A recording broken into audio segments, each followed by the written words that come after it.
और रायपुर से इस वक्त की बड़ी खबर आ रही है, जहां पर रायपुर कलेक्टर गौरव कुमार सिंह घायल हो गए हैं।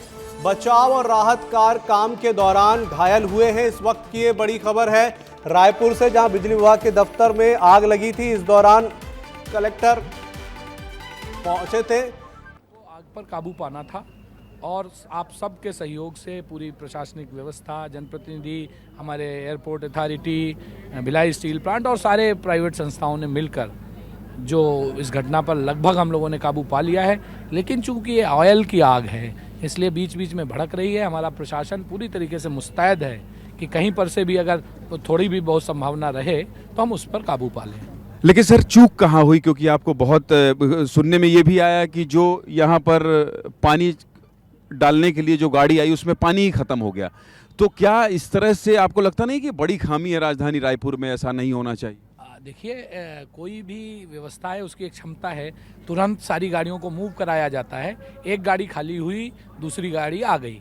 लगातार न केवल फायर ब्रिगेड के लिए कहीं पर कमी आने दी, जो फोम जनरेटर के लिए भारी मात्रा में पानी की आवश्यकता होती है, जिसका आकलन करीब 40,000 लीटर पानी का था, वो उपलब्ध कराया गया। कहीं पर भी फोम जनरेटर रुका नहीं। उसी का परिणाम है कि इतनी विकट आग पर हमने नियंत्रण पाया और रहवास के बीच की जगह होने के बावजूद भी किसी भी प्रकार की जन क्षति नहीं है। अच्छा कलेक्टर साहब, मैं ये भी देख रहा था कि आपको और एसपी साहब को देख रहा था, पिछले 7-8 घंटों से आप लोग खुद लोगों को घरों से निकाल रहे थे। तो क्या उस समय स्थिति नियंत्रण में नहीं थी? क्यों निकालना पड़ा और क्या ये डर था कि ये आग के चपेट में ना आ जाएं कहीं रहवासी?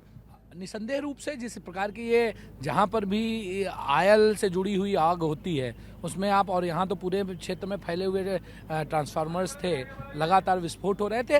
तो सावधानी के तौर पर जो अगल बगल के घर हैं, कुछ लोग नहीं निकले थे, उनको अंदर जाके निकालना पड़ा, बुलाना पड़ा। उसके पीछे भाव यही था कि कहीं भी दुर्घटना में भले ही असावधानी उनकी हो, लेकिन दुर्घटना में कोई हम क्षति न उठाए। ताला भी लगाना पड़ा एसपी साहब कुछ घरों में, क्योंकि हमारे सहयोगी लगातार ये दिखा रहे थे। तो ताला क्या प्रशासन लगवा रहा था, आप लोग लगवा रहे थे कि अब घर के अंदर ना जाएं ये लोग? देखिए, बहुत सारे ऐसे लोग थे जो आग लगने के बावजूद आग के पास वाले इलाकों में भी घरों में रुके हुए थे, तो उनको ज़बरदस्ती बुला बुला के, चिल्ला के भी कई बार निकालना पड़ा। और पूरी एडमिनिस्ट्रेशन, पुलिस की टीम उसमें भी लगी, क्योंकि हमारा पहला काम ये था कि इस पूरी आग में, इतना भीषण आग जो है उसमें कहीं कोई जनहानि ना हो। रेस्क्यू काम करना सबसे बड़ा चैलेंजिंग काम था। तो कोई जनहानि तो नहीं हुई? देखिए, आप इतनी बड़ी आग, जो आप खुद ही कह रहे हैं कि इतना समय लगा, आप देखिए कि ऑयल से जनरेटेड ये आग है। हज़ारों ट्रांसफार्मर थे जिसमें ऑयल था, लुब्रिकेंट था, जो लगातार फट भी रहा था, जल भी रहा था। उसके बावजूद कहीं भी कोई जनहानि नहीं हुई। कुछ घरों के सिंटेक्स सिर्फ डीसेप हुए। तो ये एक, अगर कहा जाए तो बड़ी अच्छा कोऑर्डिनेटेड एफर्ट का नतीजा रहा, जिससे सब कुछ बड़े अच्छे से अभी हम लोग आग को बुझाने में सफल हो पाए। कलेक्टर साहब, मैं ये देख रहा था कि दिन में ही मुख्यमंत्री सचिवालय की नज़र थी लगातार, क्योंकि पी दयानंद साहब भी दिखाई दे रहे थे मुझे विजुअल्स में, मेरे रिपोर्टर लगातार रिपोर्ट कर रहे थे। तो वो मुख्यमंत्री सचिवालय का क्या निर्देश मिल रहा था? मुख्यमंत्री भी शाम होते होते यहाँ आए, देर रात तक आए, क्या निर्देश मिला और किस तरह से आप लोगों की जो पूरी टीम है इस आग में काबू करने में सफलता पाई? देखिए, निसंदेह रूप से मुख्यमंत्री कार्यालय लगातार हम पूरी घटना पर नज़र बनाए था। पी दयानंद सर ग्राउंड पे हम लोगों के साथ थे। ऐसी स्थिति में उनका मार्गदर्शन हमें मिला और कई चीज़ों को कोऑर्डिनेट करने में भी आसानी रही, जिस कारण से चूँकि वरिष्ठ अधिकारी होते हैं, पूरे प्रदेश की कैसे कोऑर्डिनेशन का था, कई जगह पर तुरंत निर्णय लेने थे। ऐसे में सर के होने से हम लोगों को कोऑर्डिनेटेड एक अप्रोच के लिए लाभ रहा और सर का जो मार्गदर्शन मिला, माननीय मुख्यमंत्री जी भी आए, उनका भी कि कहीं पर कोई हानि ना हो, हम सबको निर्देश था।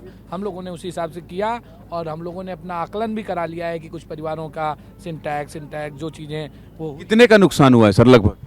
ये मतलब अभी इस पूरी आगनी में जो हुआ है उसका तो आकलन बाद में होगा, लेकिन कुछ परिवारों में जिनके सिंटैक्स या सिलेंडर का विषय था, उनमें 40 परिवारों का भी प्रथम दृष्टया आया है। उनको हम कल आर्थिक सहायता दे भी देंगे। अच्छा सर, ये जो ट्रांसफार्मर जले हैं, ये क्या ट्रांसफार्मर नए थे, इनको भेजा जाना था या पुराना था, ये इनका यूज़ हो गया था? इससे कितना नुकसान होगा बिजली विभाग को और प्रदेश में अगर ट्रांसफार्मर भेजना पड़े तो? देखिए, अभी हमारा पहला उद्देश्य ये है कि हम पूरी तरीके से बिजली पर जो आग है, जहां बीच बीच में छुटपुट है, उस पर अपना नियंत्रण कर लें। ये विभाग इसका पूरा आकलन करेगा। निसंदेह रूप से चूंकि हमारा स्टोर था, जो पुराने ट्रांसफार्मर आते हैं वो यहीं होते हैं, तो ज़्यादा संख्या पुराने ट्रांसफार्मर्स की थी, कुछ नई संख्या थी जो कहीं कहीं भविष्य में उपयोग में आने वाले। अच्छा, ये पैर देख रहा हूँ मैं, मुकेश जरा दिखाना इधर, इसमें ये क्या हो गया आपके, या ये मतलब आज ही चोटिल हुए क्या आप?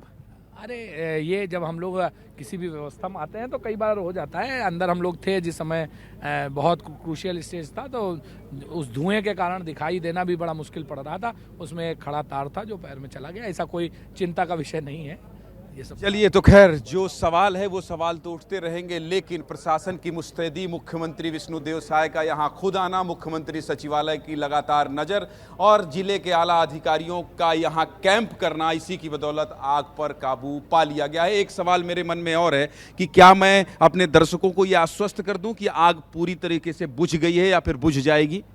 निसंदेह रूप से हम लोग तब तक यहाँ से हटने वाले नहीं हैं जब तक कि पूर्ण रूप से हम नियंत्रण न पालें। मैं जितने भी नगरवासी हैं उनको वो निश्चिंत रह सकते हैं इस बात के लिए कि प्रशासन और पूरी व्यवस्था उनके साथ है। कहीं पर भी कोई चूक आने नहीं दी जाएगी। हम लोग लगातार इसके लिए यहीं रहेंगे जब तक कि पूरी तरीके से स्थिति कंट्रोल में नहीं आ जाए। राजधानी रायपुर के लोगों को विस्तार न्यूज़ के माध्यम से कलेक्टर डॉक्टर गौरव सिंह और डॉक्टर संतोष सिंह ने आश्वस्त किया है कि घबराने की जरूरत नहीं है, चिंता करने की जरूरत नहीं है। जो कुछ भी धुआं गुबार आपको दिख रहा है वो कुछ देर में उस पर भी काबू पा लिया जाएगा।